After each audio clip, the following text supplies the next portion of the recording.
Hello, Professor Deb here. This video lecture is in technical mathematics, and we're going to be discussing the roots of an equation. There are many videos in a series that are posted on the website or available to you. At any time during this video lecture, feel free to stop or pause or take a look at the material in more depth. We're going to get started here with roots of an equation.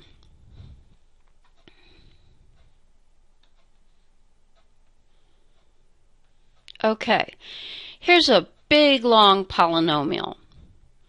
This right here, the exponent, is referred to as the degree.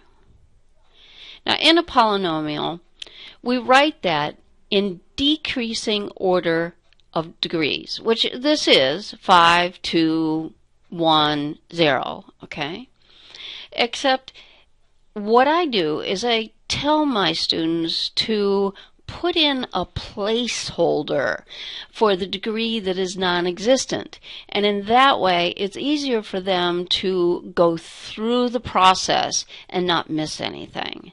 So what I've done is rewritten the equation as 2x to the fifth, and I've put in here my placeholder for the fourth, my placeholder for the third, and then I brought down my x to the second and 8x and 44. Okay, now we've got a problem that we can get started with.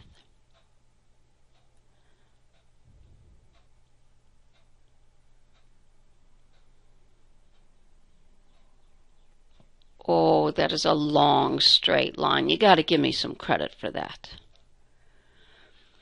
Okay, and what we want to find out is whether x plus 2 is a factor of this polynomial. Now, in the old days, and believe me, I understand, I know most of you are not going to remember long division. So I'm going to go through a little bit of it just to remind you how much of a pain this process really is. And then I'm going to go to the next slide and I'm going to show you how easy it is to do it in a different process. All right? So stick with me here. First of all, what we do is we divide x into 2x to the fifth. And what we need, we'll put this right above 2x to the fourth. And see how we put that right above. If we didn't have that placeholder, who knows where we'd put it. Okay, so now we take 2x to the fourth and we multiply it by x. It gives us 2x to the fifth. But there's another part there. We also have to multiply it by the 2. So that gives us plus 4x to the fourth. In long division, you subtract the second line from the first line. Now, I've got a little simple rule in order to do that. I put this polynomial in parentheses, and I put that negative sign out here so I remember to distribute it in. All right, 2x to the fifth minus 2x to the fifth cancels out. Simple enough. Now remember, this negative sign distributes in, so that's actually a negative 4x. And a negative 4x and a negative 4x to the fourth plus a 0x to the fourth gives us a negative 4x to the fourth. Now we're going to bring down the next numeral. We're going to bring down our placeholder because, again, we have to do everything in decreasing order. Fifth to fourth to third squared. All right, now the question is, what do I need to multiply x by in order to get negative 4x to the fourth? Think about it. Let me give it to you. 4x to the third. If we multiply negative 4 x to the third times x, we're going to get negative 4x to the fourth. Now remember, this 2 is along for the ride, so we have to multiply it by that 2. So negative 4x to the third times 2 is negative 8x to the third. And long division says we subtract that second line. That cancels this out, and we end up with 8x to the third. Alright, so far so good. I know you're hating this by now, but let's keep going. If I'd have not had those placeholders in here, I would not have come out right. Alright, so now we're at negative x squared. Alright. What do I need to multiply x by in order to get 8x to the third? Now it should be something x to the second, but what? It should be 8x to the second.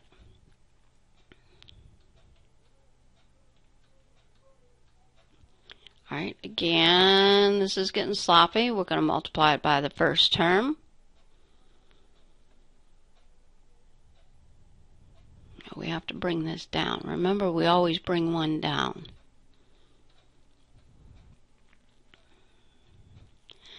Eight x to the squared times x is 8x to the third.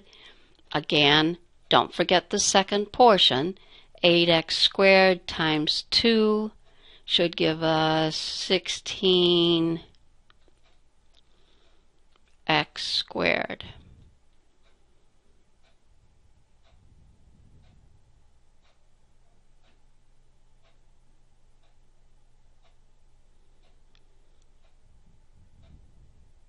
Did I miss something here? It's so easy to do.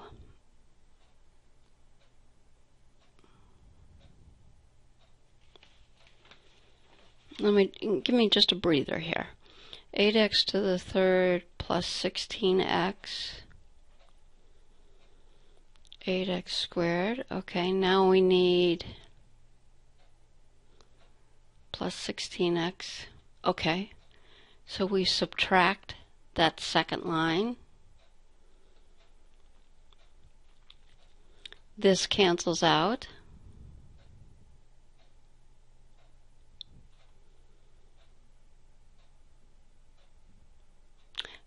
Let's clarify this a minute, okay? Now I know where I messed up here, and oh, now my eraser's not going to work. There we go. See how cumbersome this process is? I'm even getting mixed up with it. But we're going to get away from it soon, okay? So let's go back. Negative times negative 8x cubed gives us a positive 8x cubed.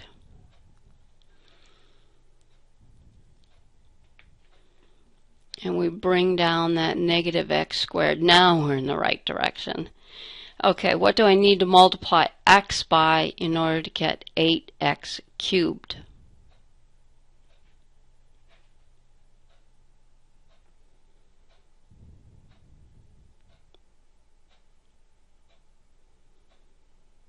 That would be the 8x squared that we have.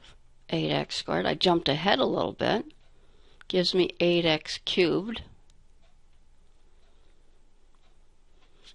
And 8x squared times 2 gives us 16x squared. Okay, I subtract that second line. This cancels.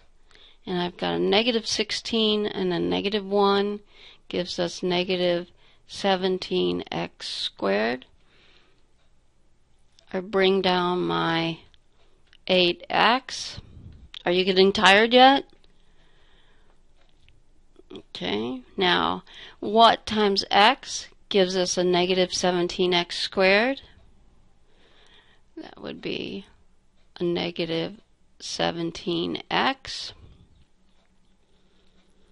Okay, that would give us a negative 17x squared when I multiplied. Again, I'm getting real messy, but I multiply it by that.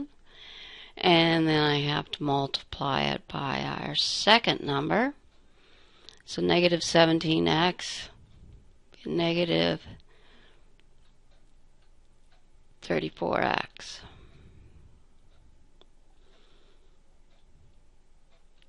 And I subtract that line, and now I've got 42x.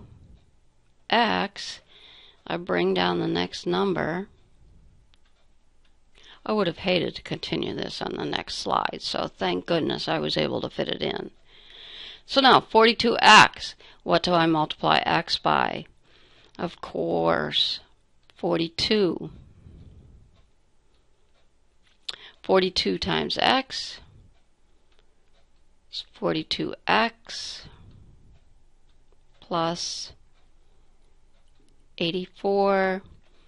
Again, I subtract that, this cancels, and I end up with a negative 40.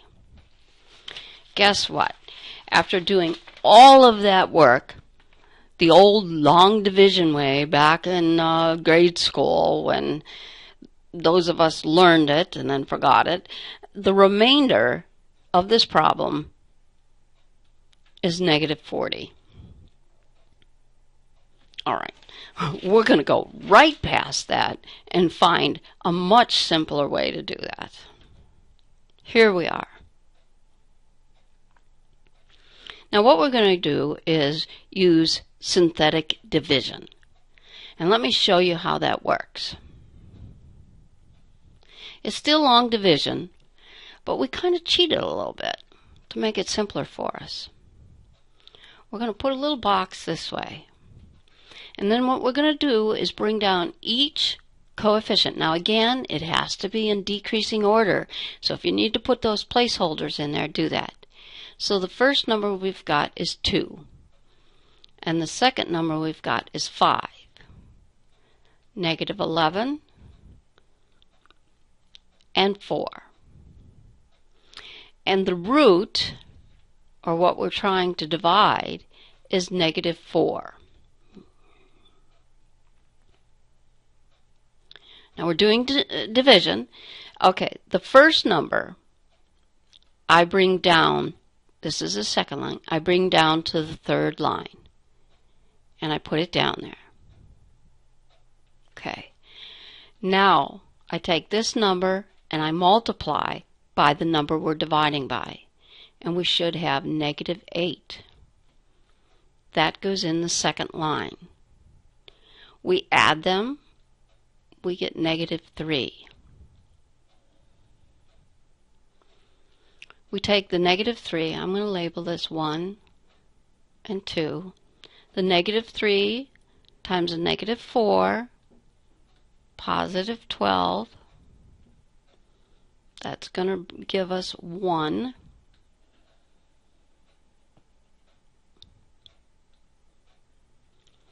One times negative 4 is negative 4, and that gives us 0 at the end. So now we've got a new polynomial. So let's put it back in the polynomial formula.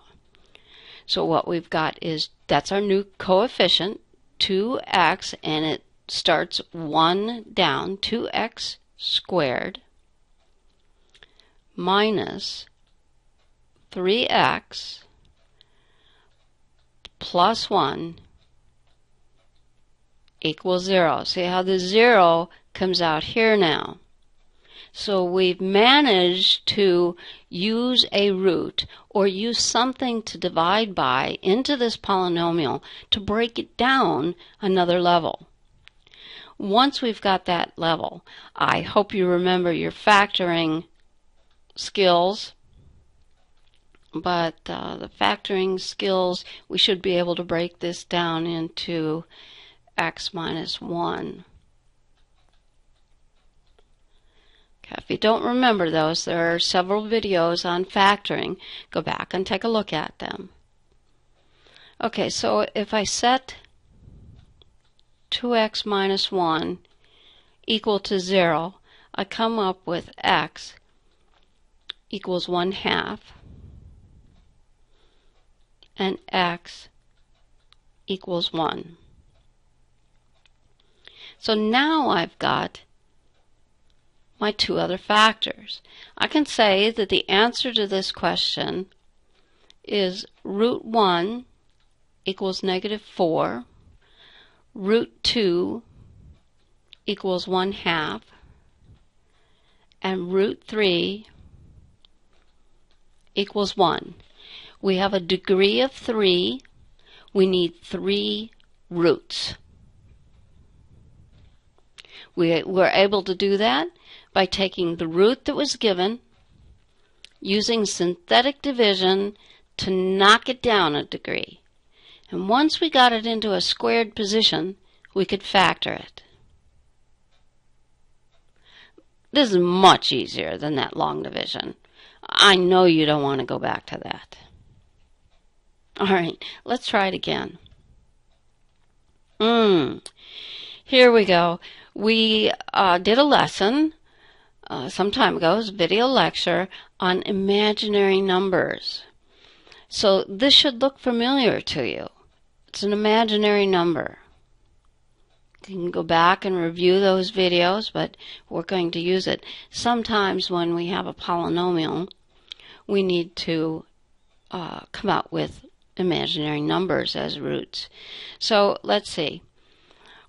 We're going to put our root over here, minus 3j. That's what we start with, right? And we put that little box thing. Now we're going to come down here with the coefficients.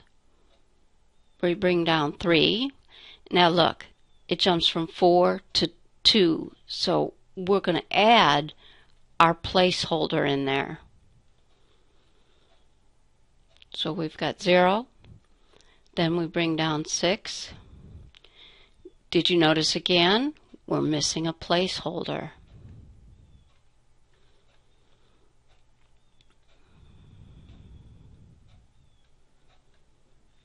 And then we bring down our negative 189. Don't like the looks of that. All right, we go to our third row. Remember the first number I bring down. Now don't get excited. Go with me here. 3 times negative 3j is a negative 9j.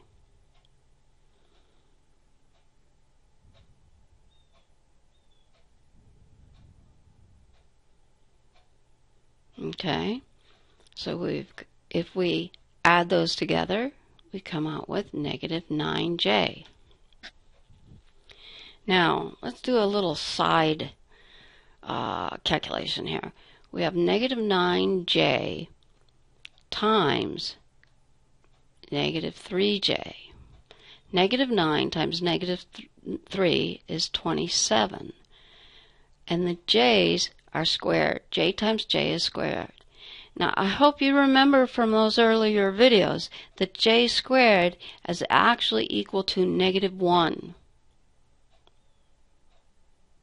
So when we multiply those together, we actually get a negative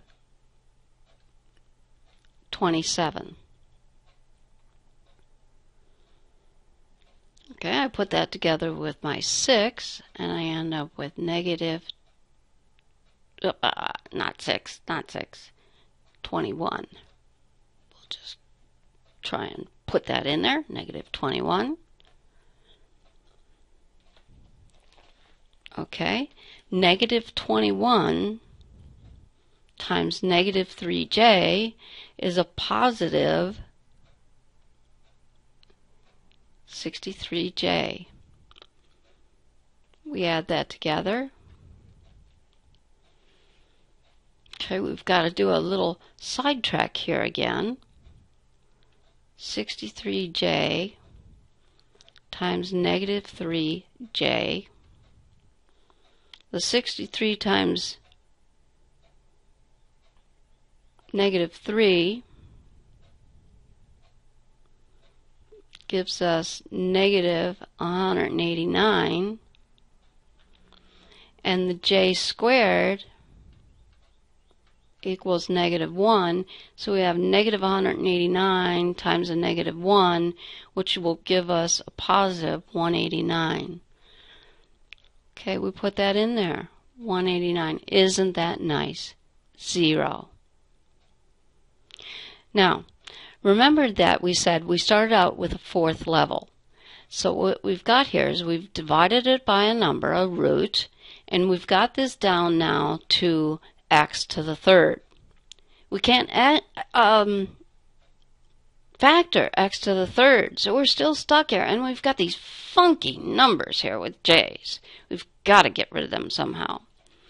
Usually, when you have a negative 3j, the conjugate, which would be 3j, opposite sign, is also a root, the conjugate. All right? Let's draw our line. We've got 3.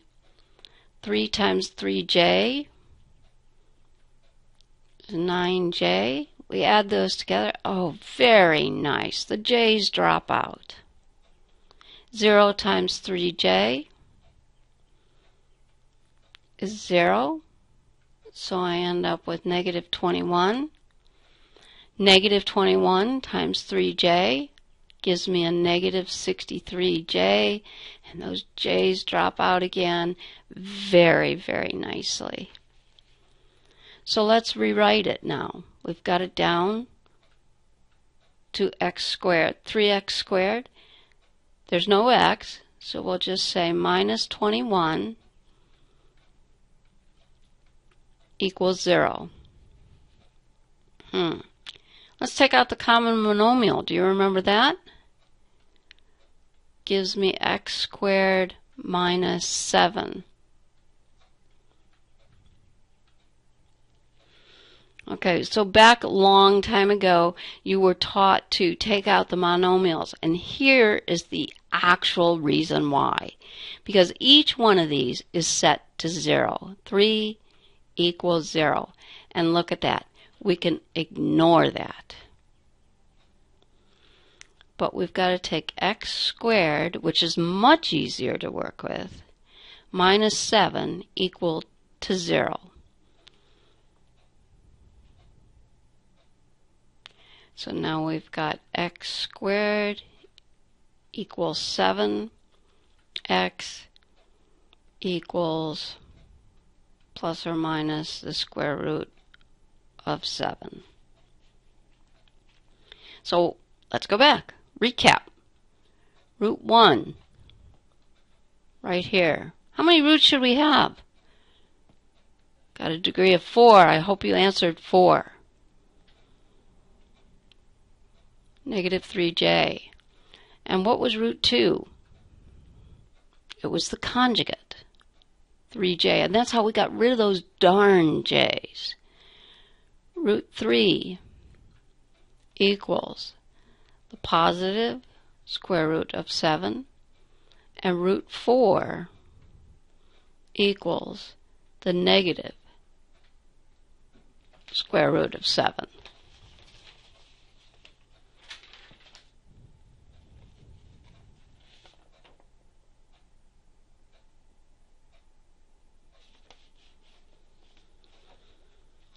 All right, now, have I thoroughly confused you? Here's one for you to try.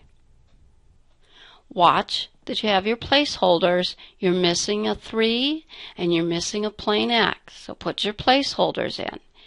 And then divide by the root. Do the synthetic division for j. Now you know you need 4 of them. So you're probably going to divide by negative j when you're done. And then you should get it down to x squared, and you should be able to factor that. Stop the tape, try the problem, and check for the answers on the website. Hope you did well on that problem. We're going to discuss roots of an equation in the next video a little bit more, and we're going to work with j's a little bit and actually binomials with j's. So there's still a couple more steps to discuss. Hope you enjoyed this. Thank you.